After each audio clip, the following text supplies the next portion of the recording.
They said Gray paved the way, changed the rain, released the pain, least you sane, getting paid, trend setting, brighter days, doper raps, tighter sets, high and deadly, I'm a fighter jet, journey. What's good, everyone? I'm Rob Kemerer, host of the MLW Confusion podcast. With me is the beauty and brains behind the Urban Wrestling Network, Muffins Martinez. Definitely not beauty and definitely no brains. Modest as all get out. Yeah, 0 for 2 on those. Oh, that's how I live my life. Oh, for insert whatever. Yeah. Except for whichever I never say never. I hit all the was 6-0 for. It's the only time in my life that I've got a winning record. Anyway, on to proper business. MLW Fusion 187, the fallout from Slaughterhouse.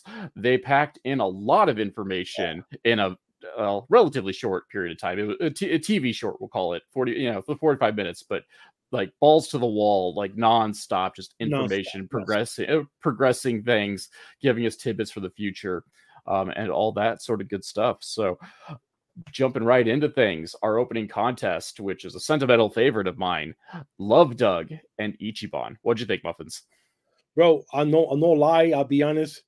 I actually loved this match. I actually saw Love Doug actually become a wrestler. It's like to this point, I haven't really seen him do that much offense on anyone before. So, like, he comes from the indies, so I've never knew much about him.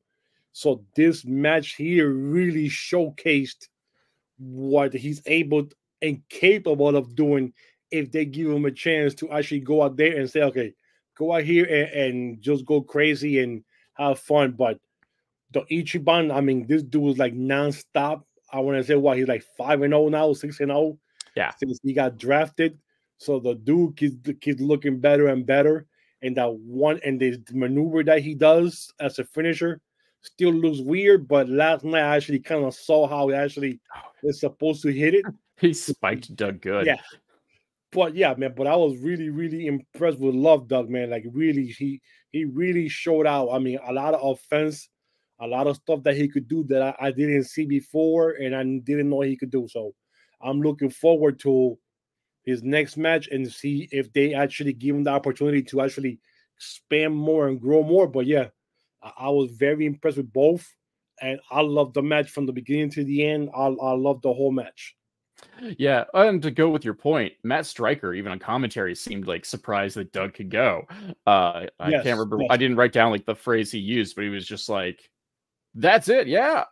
The boy has won me over and he's earned his stripes or whatever, and whatever metaphors we want to use for it. So like, whether that was real emotion or Stryker just doing a good job at his job, who knows? But Doug definitely got the opportunity to show his value to MLW, both as a character before and after the match with their little vignettes, and then during the match itself with Ichiban, who obviously, at least low key, MLW is kind of putting the ball behind, especially for the middleweight division, because he has gone, 4 or 5, maybe 6-0. Yeah. I didn't know we were going to play stats. Otherwise, I had my phone right next to me and breakout cage match or whatever. But yeah, he is at least functionally undefeated in MLW, at least in singles competition. Well, the match, I guess, had a stipulation: whoever won will get a shot at the middleweight. Yeah. Okay, so the middleweight title, which I guess now is the one that's held by Rocky Romero. So yeah, so I'm looking forward to see that if that happens at the next pay-per-view in November, where Ichiban will get that shot there. That'll definitely be a nice match if it does happen at the next show. I wish they will actually talk to Ichiban at least in one of his interviews that he wins. Still, nothing from the man. Well, I think part of his gimmick is that he no habla inglés, or whatever the Japanese equivalent of that is. My Japanese is mostly limited to it's finished, and that's about it. But yeah, no, I would like to see like some sort of vignette for Ichiban. Like even if we don't get like a live mic with him, we can get like a training montage. Like we could just see him meditating in the dojo, and then Rocky style montage of him just training. I think it help establish his character a little bit. Because we got to see Love Doug, get an interview right after the match after he lost, and I'm like, well, since when did they start interviewing people who lose? When it furthers the storyline. Yeah, and he got a little note or card from allegedly Becca's backup dancers. He said he doesn't kiss and tell, so we don't know exactly what was given to him or what does the card say. But it said that Becca will be coming in to watch one of his upcoming matches. So even though we know she's in house arrest right now, I don't know when is that going to happen. So yeah, that part interested me that he said that she was coming to watch his match, considering she's on house arrest and forbidden from being like out in public by her record label as well. So, but at least they're keeping it going. And Love Doug continue. Well, both competitors really just continue to shine. Doug kind of defying expectations for people who don't know who he, really know who he is, and then Ichiban showing his worth in the ring, just in general, like being kind of the sleeper hit of the draft. Moving on from here, the next thing I have is mildly important, and we don't have to spend too much time on it. But Tom Lawler basically announced that he is back with, well, not MLW. He signed on with the World Titan Federation. Yeah. But the most important thing is he did basically say that he is back with the company, and that Slaughterhouse was not a one shot. And I personally love Tom Lawler, so like you can put him wherever, whatever stable you want, have him be on his own, and I am going to either cheer for him overtly if I'm supposed to, or just kind of golf claps while yelling boo, just because Tom Lawler's kind of one of the complete packages in terms of character work and in-ring action too, and I will never not pop for his jort striptease with the jorts, and then revealing a pair of tights that are colored like jorts. But yeah, so he is an official member of the World Titan Federation. Very upset that MLW has gotten into bed with Don King.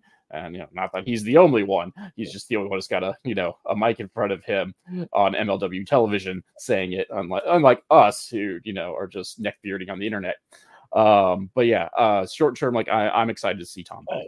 For sure, and also too, like looking at him, he has a MMA background, 11-8-1 as MMA, but it's all from the mid 2000s to 2010 was when he was accumulating that. So you see how he used to be a fighter and then transitioned into wrestling. And I remember watching his last fight. I want to say last year.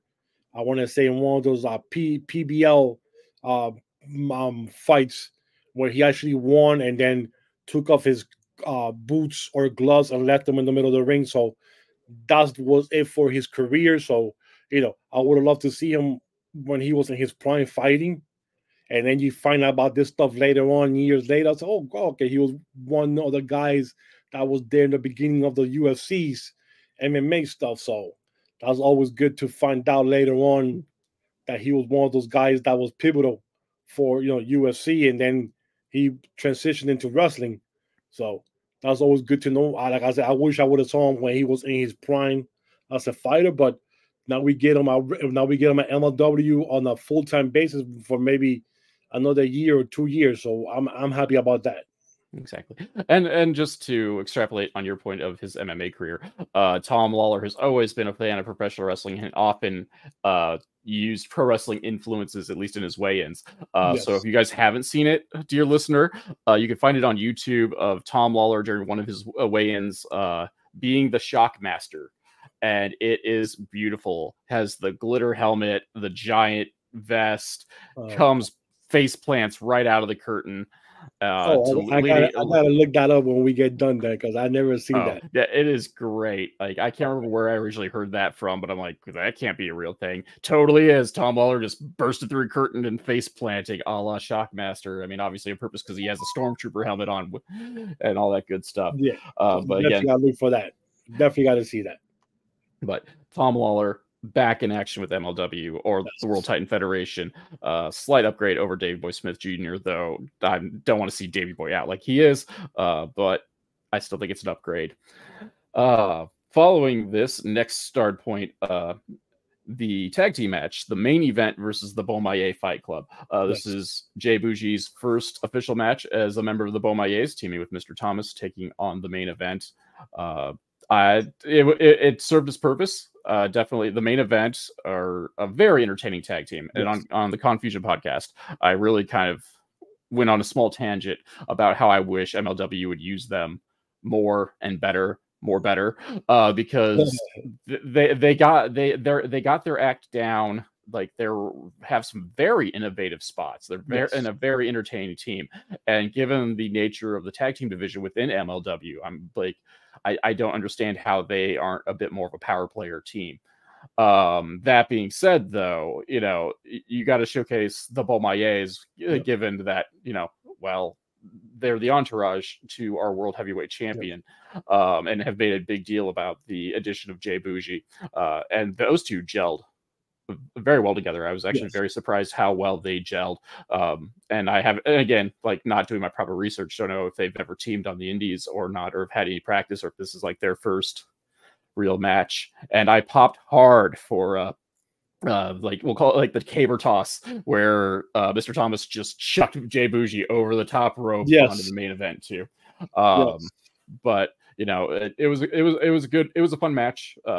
Showed off what both teams can do, and I'm very interested to see how this iteration of the Bomaye teams work in the future, if they work in the future. I know the next Bomaye tag team match scheduled is Kaiju and Mr. Thomas as a combo. But what are your thoughts on it? Well, I mean, I love the match.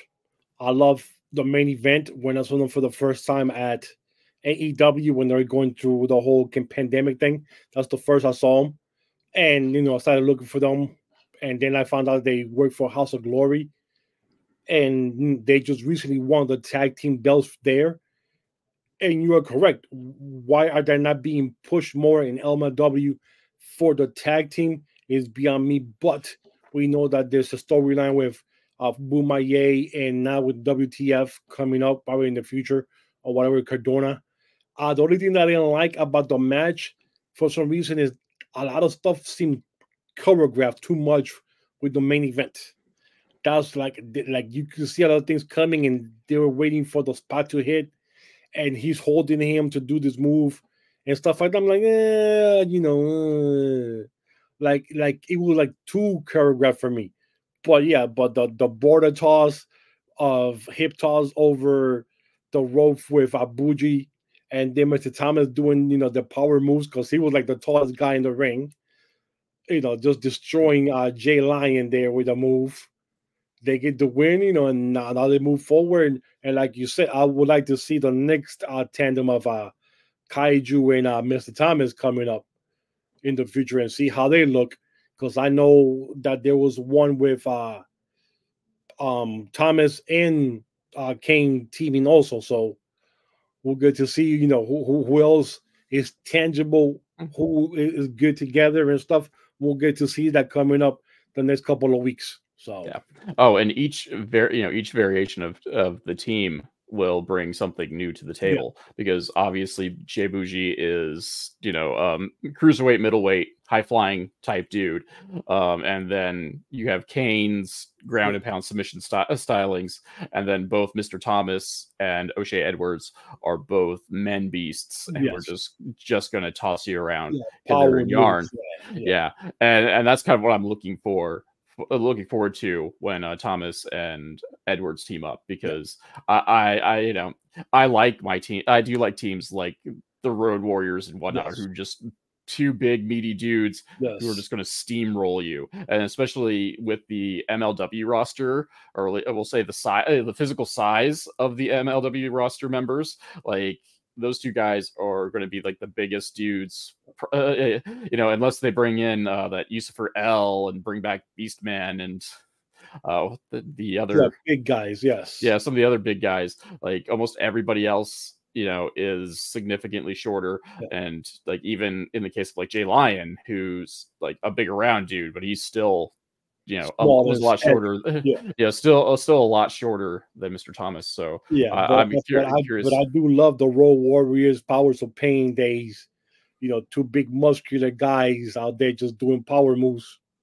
Which, I mean, ironically enough, is how Mr. Thomas kind of got his start in the business as part of the Devastation Corporation. Right. It was a stable of big dudes managed by Sidney Bacabella, and they cut their teeth in Chikara, and of course, the Chikara roster members were physically not always the biggest. Yeah. When Claudio Castagnoli is like one of your hosses.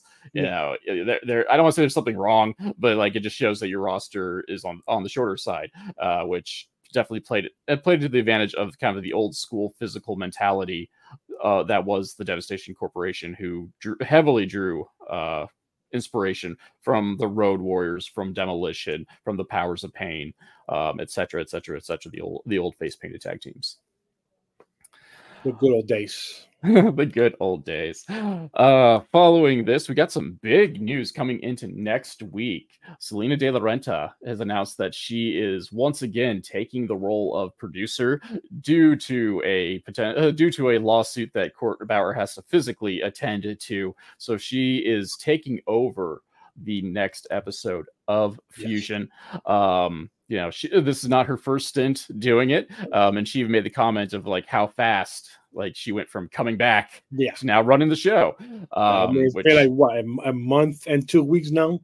Yeah, something like she has not been back terribly long. Yeah.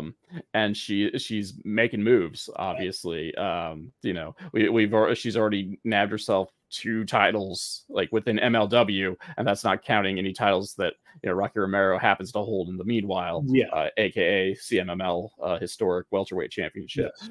And now she's going to be in charge of next week's episode, and I'm curious to see how that goes, because she has promised us at various points more luchadores coming in.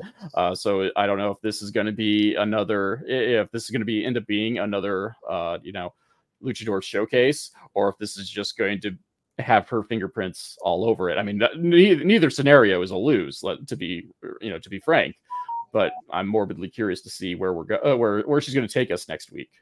Well, I know before she left, she had produced 2 shows, and both of those shows were the highest view shows from MLW back then. So I'm expecting this one to be the same. Another viewership, high viewerships watching it. And I don't know about bringing anybody in, but I'm pretty sure fingerprints are going to be there, meaning we'll probably get to see Rocky Romero doing something, and maybe even Janai Kai doing something. So, and maybe even announcing she's bringing somebody in from CMML for the next show in November, sometime next week. She'll announce it. So this is definitely something good to look at. I'm looking forward to this episode next week. Yeah, and just to really hype up the packaging more again, like she has gotten the rocket strapped to Promociones Dorado.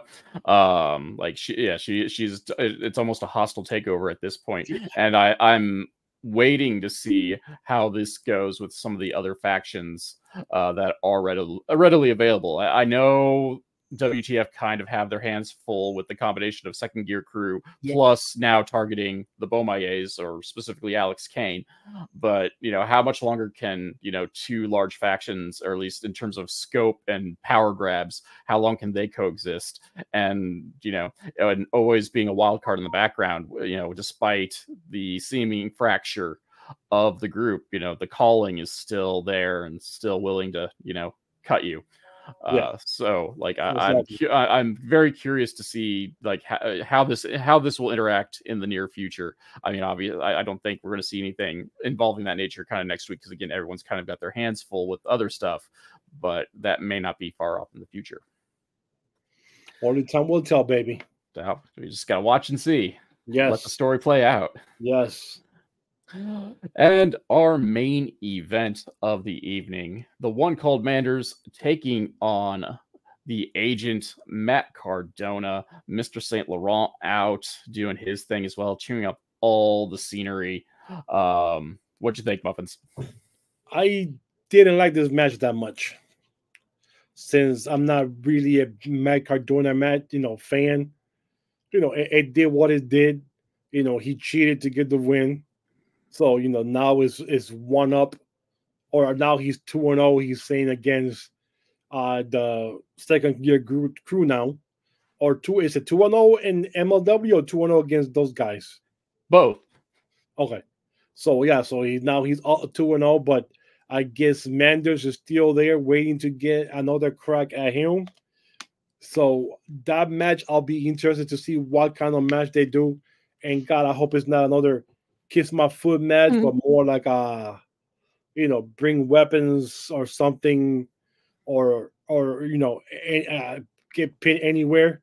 And this time they'll have a camera to go back there and see what's going on, and not cut it off or nothing like that. So, but it did what it was supposed to do, and Mark Cardona is winning, and now he's 2-0 in MLW and against the second gear crew.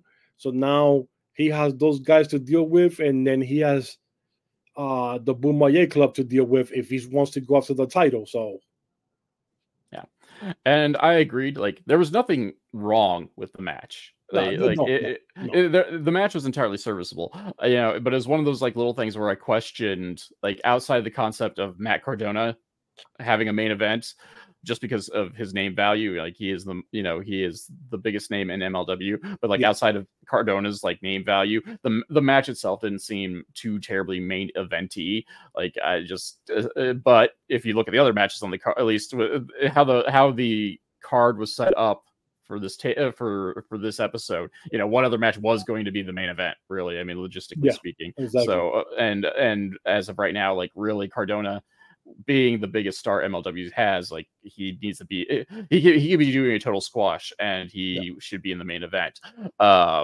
And that being said, this match was not a squash match by any stretch of the imagination. Cardona actually is like really more of a squash the other direction. It was Manders had a lot of offense going into it, and Cardona would just have like these little spots where he would counter something, and then almost outside of like one like spurt, like, he pretty much got like taken over right away. Even like Manders missed a spear showing off his skills that he learned in the University of Iowa, but almost immediately right after that, just back body drops Cardona to the floor.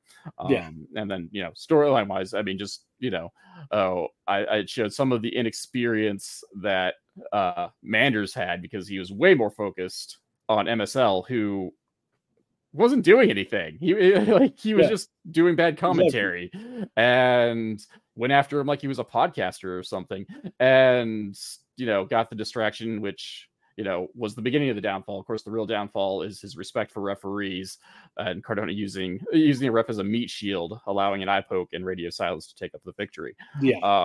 But really, the more important thing coming out of it is that we had all this security that was supposed to prevent the Titan Federation and the second gear crew, or the Bomayes, basically stopping what was supposed to what happened at Slaughterhouse from happening last night.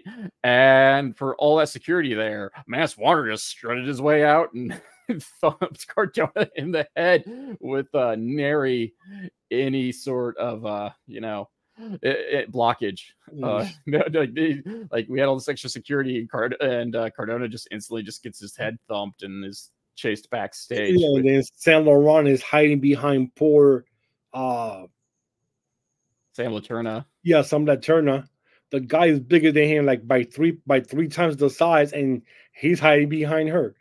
Oh, like, Lord, like really, like, dude, like, we can see you behind the girl. I mean, if you're going to get a meat shield, Sam Laterna is not the person you needed. Shield, dude, you're not getting shielded at all to begin with, and let alone for someone the size of MSL. Yeah, we could see you from every angle, so there's no way in hell Mans Warner did not see you hiding behind her. But and that's how the episode ended. Luckily. So as we said, it was a solid episode overall. It went by really fast, and it showed progression. Like, there's really no big complaints. Like, really anything I complain about is more just nitpicky stuff, armchair stuff.